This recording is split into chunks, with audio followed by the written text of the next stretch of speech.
আসসালামু আলাইকুম বন্ধুরা, সবাই কেমন আছেন? আশা করি সবাই অনেক অনেক ভালো আছেন।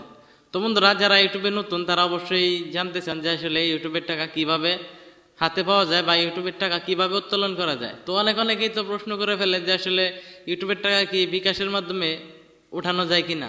বাবার অনেকেই বলে যে মোবাইলের মাধ্যমে আসলে কি আপনার হচ্ছে যে রকেট বা নগদ, তো এই ধরনের কোনো অ্যাকাউন্ট থেকে কি টাকা তোলা যায় কিনা।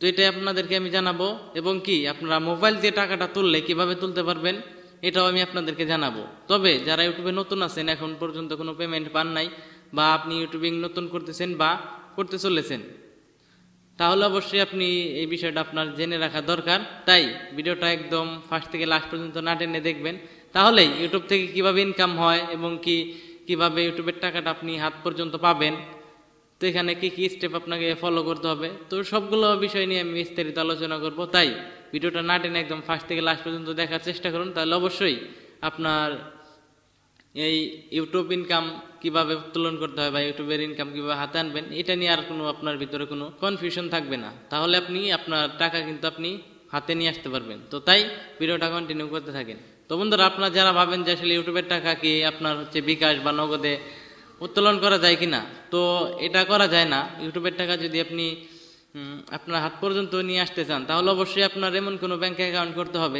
যে ব্যাংক অ্যাকাউন্টের আপনার হচ্ছে যে সুইফট কোড আছে।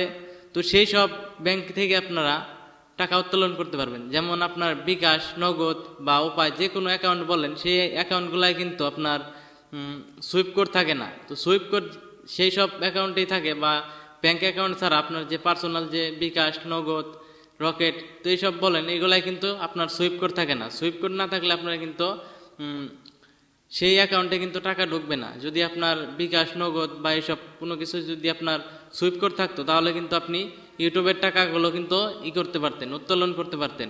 তো তাই আপনারা যদি ইউটিউবের টাকা হাতে পেতে চান, তাহলে অবশ্যই আপনার এমন কোনো ব্যাংকে অ্যাকাউন্ট করতে হবে যে অ্যাকাউন্টগুলো আপনার হচ্ছে সুইফট কোডগুলো থাকে। তো যেমন হইতেছে আপনার ডাচ বাংলা, ইসলামী ব্যাংক, শাহজালাল ইসলামী ব্যাংক, তো যেই সব ব্যাংকগুলো আপনার হচ্ছে যে সুইফট কোড থাকে, অর্থাৎ আপনার যে কোনো রাষ্ট্র থেকে টাকা লেনদেন করা যায়, সেই সব ব্যাংকে আপনার অ্যাকাউন্ট করতে হবে। আপনি যদি আপনার মোবাইল ফোন থেকে আপনি টাকা তুলতে চান, তাহলে আপনার যে কাজটা করতে হবে সেটা হলো, আপনি যে কোনো একটা ব্যাংকে অ্যাকাউন্ট করলেন, অ্যাকাউন্ট করার পর আপনাকে মোবাইল ব্যাংকিংটা চালু করতে হবে। মোবাইল ব্যাংকিং চালু করলে সেখানে আপনার যত ইনকাম আছে, ইউটিউব চ্যানেলের যত ইনকাম বা আপনার যত ব্যাংক অ্যাকাউন্টে যত টাকা আছে, সবগুলো কিন্তু আপনার হাতে থাকা মোবাইল ফোন দিয়ে আপনি কন্ট্রোল করতে পারবেন। এবং কি আপনি যদি বিকাশের মাধ্যমে টাকা তুলতে চান, তাহলে আপনি আপনার সেই মোবাইল ব্যাংকিং এর মাধ্যমে আপনার ব্যাংক অ্যাকাউন্ট থেকে ট্রান্সফার করে আপনার বিকাশে বা নগদে বা যে কোনো অ্যাকাউন্টে আনতে চান, তাহলে আনতে পারবেন। তারপরে আপনি হাতে থাকা মোবাইল ফোন দিয়ে টাকা তুলতে পারবেন। তার আগে কিন্তু আপনি টাকা তুলতে পারবেন না। তো আপনারা বুঝতে পারলেন যে আসলে ইউটিউবের টাকা আপনার অরিজিনালি ভাবে আপনার বিকাশ বা নগদ বা রকেট এসব মাধ্যমে আপনারা উঠাতে পারবেন না। যদি টাকা তুলতে চান, তাহলে অবশ্যই আপনার যে কোনো একটা ব্যাংক অ্যাকাউন্ট লাগবে, অনলাইন ব্যাংক থাকা লাগবে। তো এমনি কিন্তু কোনো ব্যাংকের মাধ্যমে টাকা তুলতে পারবেন না। আমি বলে দিলাম, আপনার ডাচ বাংলা হোক, ইসলামী ব্যাংক হোক, বা শাহজালাল ইসলামী ব্যাংক হোক, সোনালী ব্যাংক হোক, তো আপনার যে কোনো ব্যাংক হোক, আপনার সুইফট কোড থাকা লাগবে। সুইফট কোড থাকলেই সেই সব ব্যাংকে টাকা ঢুকবে, তাছাড়া টাকা ঢুকবে না। তো আশা করি আপনাদেরকে বিষয়টা বুঝাইতে পারছি। যদি ভিডিওটা ভালো লেগে থাকে, তাহলে অবশ্যই একটা লাইক দিয়ে দিবেন, এবং কি চ্যানেল নতুন হয়ে থাকলে অবশ্যই চ্যানেলটি সাবস্ক্রাইব করবেন। তো বন্ধুরা, আজকের মতো এই পর্যন্তই। সবাই ভালো থাকেন, সুস্থ থাকেন, দেখা হবে পরবর্তী কোনো ভিডিওতে। আসসালামু আলাইকুম।